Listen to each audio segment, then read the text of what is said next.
Halo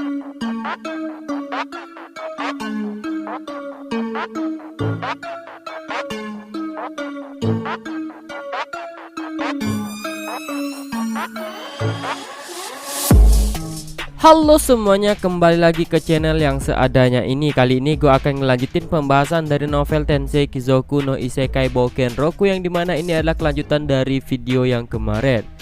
Nah, di video kemarin itu sampai akhir dari volume 3. Nah, kali ini kita akan memasuki volume baru, yaitu volume keempat dan arc baru. Oke, jangan berlama-lama lagi, langsung kita gaskan.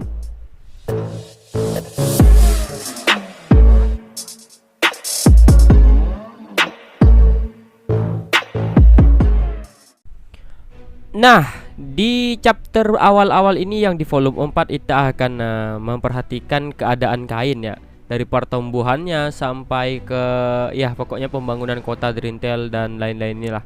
Di sini itu jangka waktunya 3 tahun berlalu gitu pokoknya ya. 3 tahun telah berlalu, kini kain telah berusia 13 tahun dan tingginya pun kini telah lebih dari 160 cm yang membuatnya tampak sedikit lebih dewasa. Nah, di sini sebelumnya gue bingung sih, karena kalau kain di animenya itu kalau masuk sekolah itu kisaran umur 12 tahun ya. Tapi di novel ini masih dianggap 10 tahun. Tapi nggak tahu sih, lupa juga soalnya. Pembangunan kota Drintel pun tak kenal lelah. Kata berhenti dan kini populasinya pun sudah melebihi 20.000 orang. Berkat memperluas wilayah kota dan menata ulang tata letak kota, kini telah dibentuk blok-blok pemukiman baru dan juga ada banyak toko-toko blacksmith serta toko peralatan sihir yang dibangun di lahan yang telah disediakan. Terkait pajak penduduk, berkat adanya sensus dan bisnis yang dilakukan oleh kain, pajak yang diberlakukan pun lebih kecil dibandingkan kota-kota lain, dan juga saat ini mereka lebih berfokus dalam pendidikan, fasilitas penitipan anak-anak yatim piatu serta pendirian sekolah untuk mereka. Di dalam ruang kerjanya, Kain pun sedang bersama dengan Alek yang berdiri di depan meja dan Darmesia pun bersiaga di dekat pintu. Ketika Kain sedang menjadi wali kota, tak hanya ukuran kotanya saja yang berubah, tapi juga tumpukan dokumen yang semakin banyak. Kain pun tetap membaca dokumen-dokumen itu meskipun enggan. Selain dokumen persetujuan, di antara dokumen-dokumen itu juga banyak surat petisi dari para bangsawan lain. Sambil menghela napas, mereka berdua pun membaca surat-surat dari para bangsawan itu. Jika populasi di Drintel tambah banyak, maka itu berarti ada juga kota yang populasinya menurun. Pajak yang dibayarkan oleh kota kepada kerajaan itu tergantung ukuran kotanya. Jika tidak ada hal darurat, jumlah yang harus dibayarkan pun tidak akan berkurang. Bagi kota yang populasinya menurun drastis, itu adalah masalah hidup dan mati, dan karena itu banyak kiriman surat aduan dari para bangsawan penguasa kota-kota itu kepada pemerintah kota Drintel. Karena Kain sudah selesai memeriksa dokumennya, dia pun meminta izin kepada Alek untuk kembali ke ibu kota karena besoknya ia ada panggilan ke istana dari sang raja. Alek pun hanya bisa prihatin melihat Kain yang selalu dipanggil ke istana jika terjadi sesuatu. Setelah minta izin, Kain pun menghilang menggunakan sihir transfernya. Darmesia pun menawarkan teh lagi kepada Alek yang sedang sibuk meneruskan pekerjaannya. Alek pun menjawabnya sambil tersenyum dan kemudian melanjutkan pekerjaannya seperti biasa. Di dalam ruang pertemuan di istana sudah ada sang raja, Perdana Menteri Magna, Duke Eric, Telestia, Silk, serta Kain. Kain pun bertanya, heran melihat peserta pertemuan itu yang berbeda dari biasanya. Lalu sang raja pun menjelaskan bahwa untuk mempererat persaudaraan dengan Kekaisaran Visus, Kekaisaran Visus telah mengirimkan Tuan Putri ke-6 mereka untuk belajar di Kerajaan Espot. Nah, Putri ke-6 ini juga akan menjadi harem Kain sih, kayaknya sih ya. Soalnya kalau kita baca-baca, ya begitulah sifat-sifatnya. Karena saat ini sedang liburan musim panas, mereka pun mengatakan bahwa Tuan Putri mereka akan tiba pada akhir liburan musim panas itu. Itu bukanlah sebuah pertukaran pelajar, namun mereka mengirim Tuan Putri mereka sendirian ke luar negeri dengan hanya ditemani beberapa orang pelayan dan pengawal.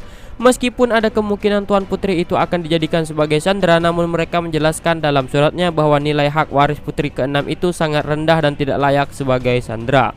Sang raja pun tidak bisa melihat apa yang mereka inginkan, dan raja juga tidak mungkin untuk menolaknya begitu saja. Karena usianya tidak berbeda jauh dengan Teles, jadi sang raja pun berniat untuk memasukkannya di kelas mereka, dan karena itu sang raja ingin mereka semua mendengar tentang masalah itu. Mendengar penjelasan dari sang raja, baik Kain, Telestia maupun Silk pun mengangguk paham.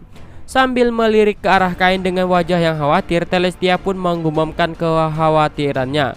Mendengar keluhan Telestia itu, sang raja pun bertanya kepadanya apa yang membuatnya khawatir. Telestia pun mengangguk lalu kemudian menjawab bahwa dia sangat khawatir bisa-bisa nanti tunangan Kain bertambah lagi. Baik sang raja, Duke Eric maupun Perdana Menteri Magna pun mengatakan hal yang senada agar Kain tidak melakukan hal yang merepotkan lagi.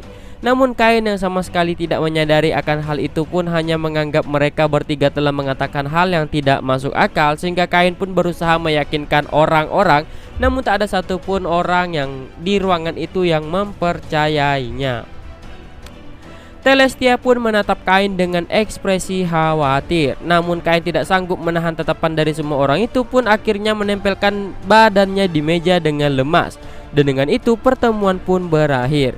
Kain yang sudah tak berdaya itu pun kembali ke mansionnya dengan menggunakan kereta kuda.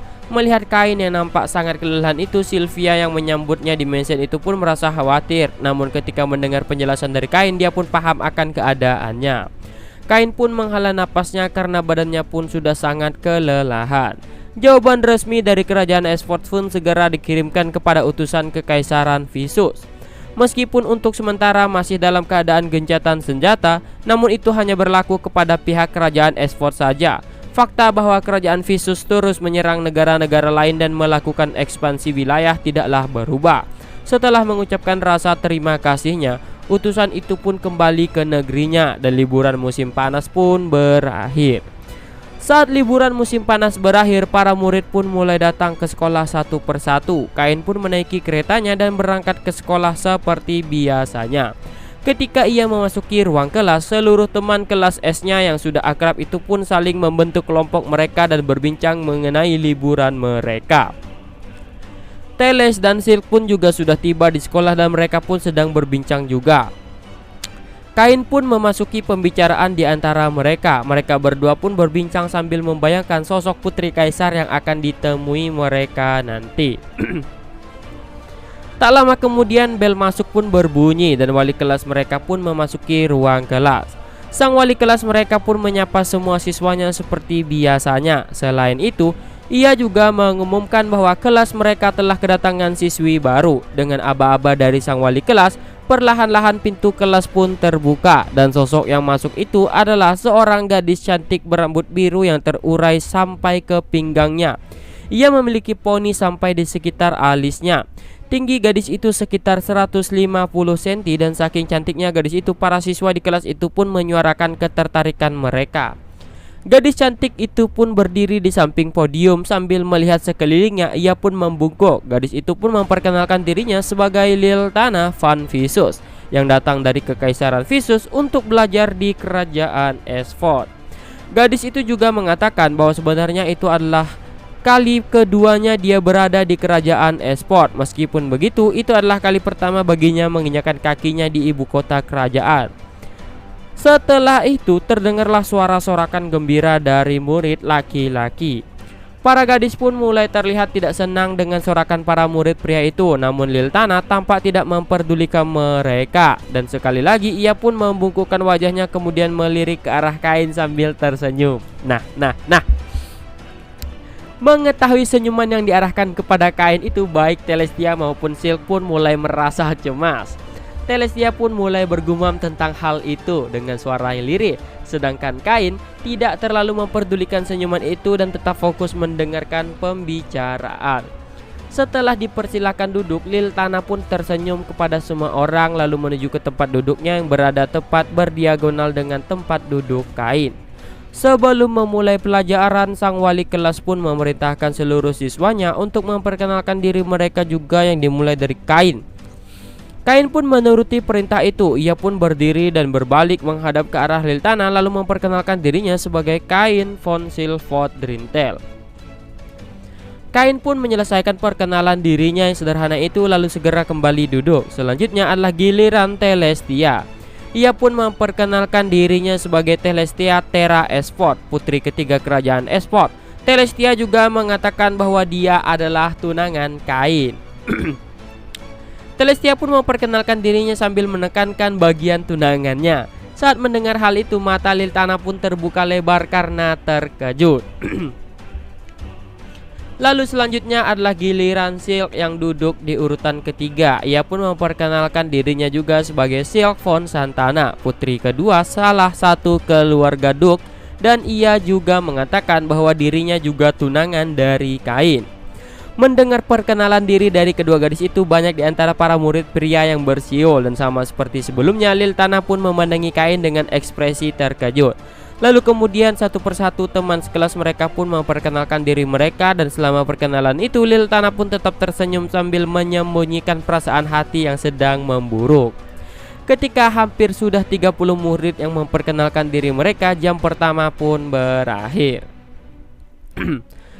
Karena jam pelajaran sudah berakhir, sang wali kelas pun pamit meninggalkan ruangan, dan para murid pria pun langsung berkerumunan di sekitar Liltana. Melihat para murid pria yang mengerubungi seorang gadis cantik, para murid perempuan pun hanya bisa menghela napas. Menghadapi situasi itu, Liltana pun juga tampak kelelahan. Kemudian Teles yang duduk di depan Liltana pun berbicara kepada para murid pria bahwa tindakan mereka itu malah akan menyulitkan Liltana.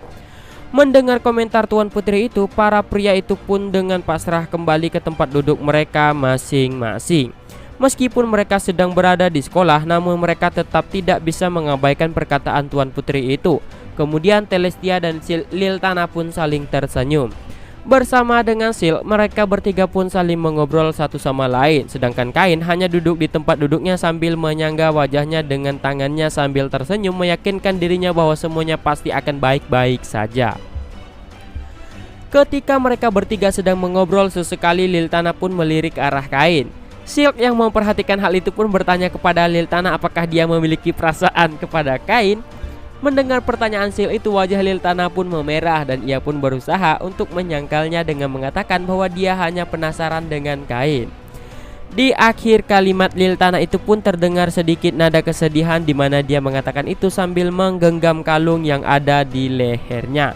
Nah, kalau kalian baca manganya, ya kalian pasti paham ya bahwa Liltana dengan Kain ini pernah bertemu sejak kecil.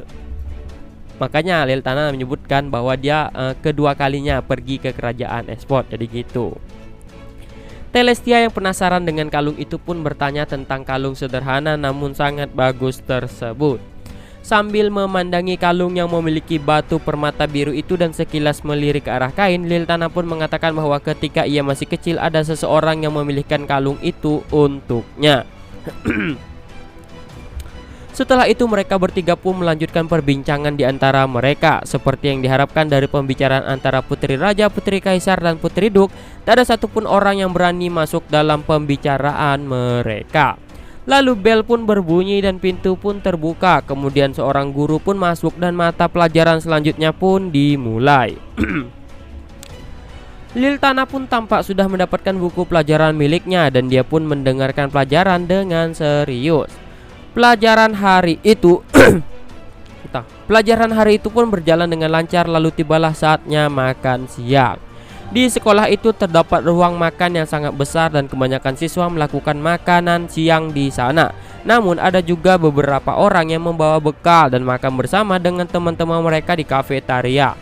Kain pun pergi ke ruang makan dan mencari tempat yang kosong sambil membawa mampan di tangannya. Telestia yang melihat itu pun memberikan isyarat tangannya. Silk dan Liltana pun juga sedang duduk bersamanya. Kain pun duduk dan meletakkan nampan miliknya di atas meja. Sambil makan, perbincangan di antara mereka pun terus berlanjut. Meskipun mereka tak bisa membicarakan tentang urusan dalam negeri kekaisaran, namun pembicaraan mereka terdengar sangat meriah dengan topik khas para wanitanya. Ketika Telestia bertanya kepada Liltana tentang dirinya yang sudah pernah ke kerajaan Esport namun baru pertama kali ke ibu kota, Liltana pun tampak agak gugup untuk menjawabnya. Liltana pun mengatakan bahwa waktu ia kecil dia pernah ke kota Ramesta. Telestia pun ingat bahwa kota Ramesta itu berada di wilayah Gracia, kota yang diperintah oleh ayah Kain, sehingga ia pun menduga bahwa Liltana dan Kain pernah bertemu. Liltana pun berusaha menjawabnya dengan suara pelan, namun itu terpotong oleh perkataan Kain yang mengatakan bahwa dia juga merasa pernah sekali berkunjung ke kota Ramesta meskipun ia pergi ke sana untuk urusan ayahnya. Tapi kebanyakan waktunya dihabiskan untuk berlatih dengan para kesatria. Kain pun berusaha mengingat hal yang sudah lama berlalu itu. Kala itu meskipun Kain masih kecil, ia sudah menghabiskan waktu dengan berlatih bersama para kesatria dan juga pernah sesekali mengunjungi pusat perbelanjaan di kota itu untuk melihat-lihat. Liltana pun mendengarkan cerita Kain dengan penuh harap, namun ketika Kain mengakhiri ceritanya, Liltana pun tampak agak sedih. Seolah ingin memotong perkataan Telestia, Liltana pun mengajukan sebuah pertanyaan kepada Telestia dan Silk, apakah mereka tidak saling cemburu karena menjadi tunangan Kain sekaligus. Silk pun menjelaskan bahwa bukan cuma mereka berdua yang menjadi tunangan resmi Kain, namun masih ada satu lagi dan mungkin akan bertambah satu lagi. Mendengar jawaban Silk yang benar-benar di luar bayangannya itu, Liltana pun sangat terkejut. Di dalam kekaisaran sudah biasa untuk menentukan tunangan seorang sebelum dewasa, namun kebanyakan itu hanyalah untuk urusan politik untuk memperdalam hubungan kedua keluarga bangsawan.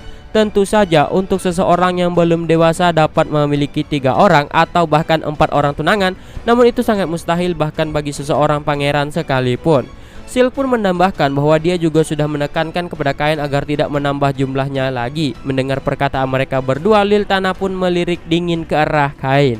Kain pun tidak menyangkal hal itu dan hanya bisa menggaruk kepalanya. Kemudian Liltana pun berdiri dari tempat duduknya sambil membawa nampan miliknya. Ia pun pamit untuk kembali ke kelas. Sambil melihat punggung Liltana yang semakin menjauh, Kain pun bergumam, apakah dia sudah salah bicara? Gitulah pokoknya. Padahal ya, Kain, lu nggak peka, Kain. Nah, mungkin sampai di sini dulu untuk video kali ini. Agak pendek ya, tapi ya karena masih chapter awal di volume 4, jadi ya agak-agak pendek. Nanti akan ada banyak pertarungan juga sih. Pertarungan melawan dari pihak Cordino juga kalau nggak salah. Kalau nggak salah itu pas si Palma diculik ya. Pokoknya ditunggu aja. Oke, sampai di sini dulu dan see you.